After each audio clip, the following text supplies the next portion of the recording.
नमस्कार विद्यार्थी मित्रांनो, बघा मेकॅनिक्स ऑफ स्ट्रक्चर त्यातला लेसन आहे आपल्याकडे कॉलम. कॉलम मधला पहिला सम आपण इथे घेतोय आणि या सम मध्ये जेवढ्याही केस आहेत त्या एकाच सगळ्या केस आपण याच्यामध्ये सॉल्व्ह करून घेतोय. तर बघा न्यूमेरिकल मध्ये a 4 metre length of a tube has buckling load of 2 kilo newton. बघा म्हणजे आपल्याला लेंथ दिलेली आहे ती आहे 4 मीटर. तिला मिलीमीटर मध्ये कन्वर्ट करा म्हणजे 4000 मिलीमीटर. त्यानंतर पुढे बघा बकलिंग लोड म्हणजे पी तो आहे 2 किलो न्यूटन म्हणजे आपल्याकडे झाला आहे तो 2000 न्यूटन. बघा when use as column hinge at both end. ही केस आपल्याला कधी वापरायची आहे का बोथ एंडला कॉलम तुमचा कसा आहे हिंज आहे. त्यानंतर बघा कॅल्क्युलेट द बकलिंग लोड. पुन्हा आपल्याला बकलिंग लोड इथे फाइंड आउट करायचा आहे.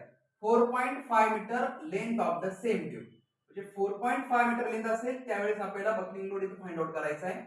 आणि when the use as column बघा पहिली केस आपल्याला त्यांनी दिलेली आहे both end fix. Second case मध्ये सांगितलेलं आहे one end fix and other end is ही.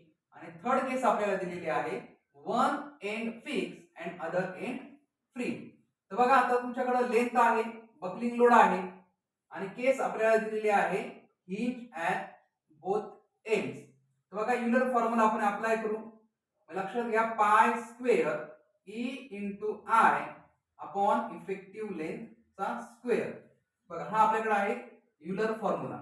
बघा पी म्हणजे बकलिंग लोड, पाय स्क्वेअर, ई म्हणजे आपल्याकडे आहे मॉड्युलस ऑफ इलेक्ट्रिसिटी, आय म्हणजे मिनिमम मोमेंट ऑफ इनर्शिया आणि एल ई म्हणजे इफेक्टिव्ह लेंथ. बघा हा होता आपल्याकडे युलर फॉर्म्युला. या फॉर्म्युल्याचा वापर करून आपल्याला न्यूमेरिकल आपल्याला सॉल्व्ह करायचं आहे. तर लक्षात घ्या इथं इफेक्टिव्ह लेंथ बघा तुम्हाला समजा बकलिंग लोड तुम्हाला त्यांनी दिलेला आहे 2000 न्यूटन. टाकून द्या इथे 2000 न्यूटन. त्यानंतर पाय स्क्वेअर ई इंटू आय याच्या व्हॅल्यू आपल्याला माहिती नव्हत्या म्हणून तो आपण ॲज इट इज ठेवला. इफेक्टिव्ह लेंथ तुम्ही म्हणाल इथे इफेक्टिव्ह लेंथ काय दिसत नाही पण आपल्याकडे केस काय लक्षात घ्या हिंज ॲट बोथ एंड. जर तो column hinge at both end असेल तर इफेक्टिव्ह लेंथ आणि ही आपली ही रेग्युलर लेंथ ही कशी असते सेम त्या केस साठी. तर म्हणून इथे इफेक्टिव्ह लेंथ मध्ये आपण काय राखतोय एल म्हणजे तो 4000 स्क्वेअर. लक्षात घ्या हे कधी करायचं दोन्ही बोथ जर हे असतील म्हणून L E is equal to L म्हणजे हिंज ॲट बोथ एंड साठी आपण हा फॉर्म्युला इथे अप्लाय केला. तर बघा आपण पाय स्क्वेअर ई इंटू आय ची व्हॅल्यू इथे फाइंड आउट करून घेऊ. म्हणजे बघा 2000 इंटू 4000 स्क्वेअर. बघा याचं कॅल्क्युलेशन तो 4000 चा स्क्वेअर त्याला इंटू 2000 म्हणजे आपल्याकडे आन्सर राहिला आहे 3.2 इंटू 10⁻10. म्हणजे अशा पद्धतीने आपण पाय स्क्वेअर ई इंटू आय याचा आन्सर आपण काढून घेतला. आणि त्याला जे युनिट जे आपल्याकडे आहे ते आहे न्यूटन मिलीमीटर स्क्वेअर. बघा आता आपण आपल्या केस सॉल्व्ह करायला सुरुवात करू. बघा आता आपण इथे लक्षात घ्या पाय स्क्वेअर ई इंटू आय आपण इथे फाइंड आउट केला. तर पहिली केस बघा आपल्याकडे पहिली केस काय लक्षात घ्या. पहिल्या केस साठी आपल्याला सगळ्या 1 2 आणि 3 तीन केस साठी आपल्याला जी लेंथ घ्यायची आहे ती आहे आपल्याकडे 4.5 मीटर. बघा आपण इथं एक एक केस सॉल्व्ह करू. पहिली केस आपण घेतोय लेंथ आहे आपल्याकडे 4.5 मीटर. आलं लक्षात. तर 4.5 हे मीटरला आपण मिलीमीटर मध्ये कन्वर्ट करून घ्या. 4.5 इंटू 10⁻³ मिलीमीटर. आलं लक्षात. बघा पहिल्या केस मध्ये काय बोथ एंड फिक्स आहे. दोन्हीही बोथ एंड कसे आपल्याकडे फिक्स आहे. लक्षात घ्या इफेक्टिव्ह लेंथ. इफेक्टिव्ह लेंथ अशा केसच्या वेळेस काय असणार आहे एल डिवाइड बाय 2 म्हणजे 4.5 इंटू 10⁻³ डिवाइड बाय 2. लक्षात घ्या इथं 4.5 इंटू 10⁻³ डिवाइड बाय 2. बघा त्याचा आन्सर जे आपल्याकडे आलाय ते आहे 2250 मिलीमीटर. बघा इफेक्टिव्ह लेंथ आपण इथं फाइंड आउट केली. त्यानंतर आपल्याला बकलिंग लोड फाइंड आउट करायचा आहे. बघा P is equal to pi square E into I upon effective लेंथचा स्क्वेअर. आलं लक्षात.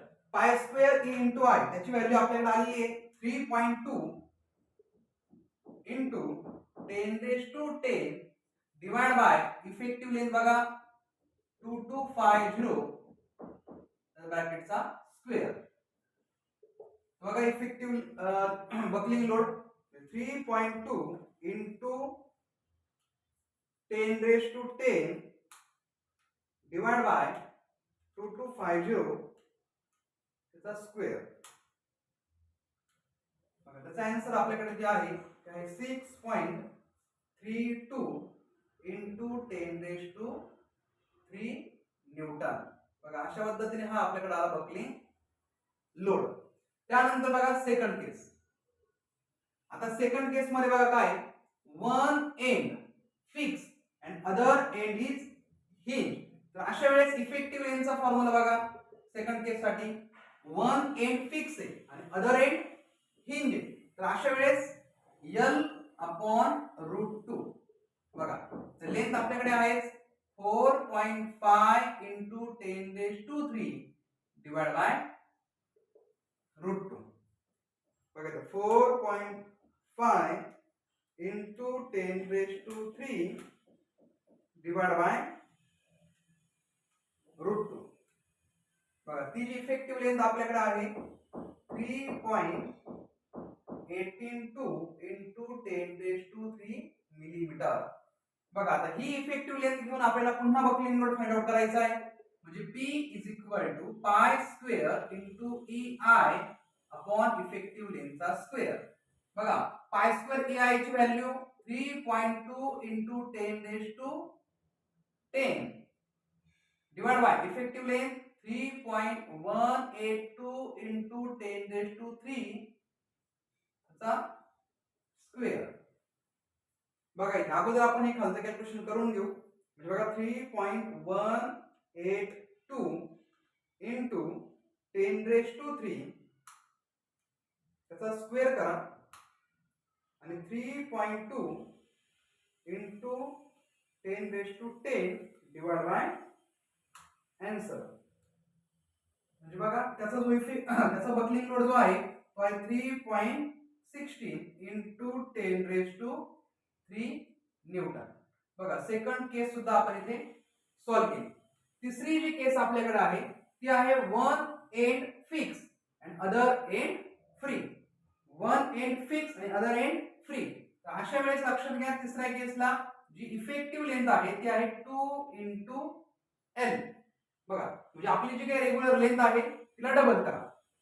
मग बघा इथे 2 इंटू जी लेंथ आपल्याकडे आहे 4.5 इंटू 10⁻3 बरोबर 4.5 इंटू 2 म्हणजेच 9 इंटू 10⁻3 मिलीमीटर. आलं लक्षात. म्हणजे अशा पद्धतीने आपण इफेक्टिव्ह लेंथ काढली. आता ही इफेक्टिव्ह लेंथ घेऊन आपल्याला बकलिंग लोड फाइंड आउट करायचा आहे. Pi square E into I upon effective लेंथचा काय करा स्क्वेअर. फक्त केस नुसार लक्षात घ्या काम टोटली आपण तेच करतोय. फक्त इफेक्टिव्ह लेंथ आपली बदलत चाललेली आहे. कारण इफेक्टिव्ह लेंथ कशामुळे बदलते ज्या काही आपल्या केसेस आहेत त्या केस नुसार फक्त इफेक्टिव्ह लेंथचा फॉर्म्युला चेंज होतोय. बाकी टोटली काम आपण सेम करतोय. तर बघा पाय स्क्वेअर EI म्हणजे 3.2 into 10⁻10 divide by effective length 9 into 10⁻3. बघा इथं 3.2 इंटू 10⁻10 डिवाइड बाय बघा इथे इफेक्टिव्ह लेंथचा स्क्वेअर 9 इंटू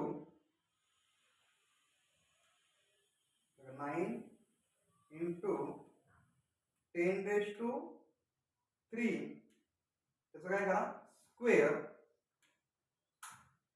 बघा त्याचं जे काय आन्सर आपल्याकडे आहे ते आहे 395.06 न्यूटन. बघा म्हणजे अशा पद्धतीने आपण काय केले सगळ्यांचे प्रत्येक केस नुसार प्रत्येकाचे आपण बकलिंग लोड आपण इथे फाइंड आउट केले.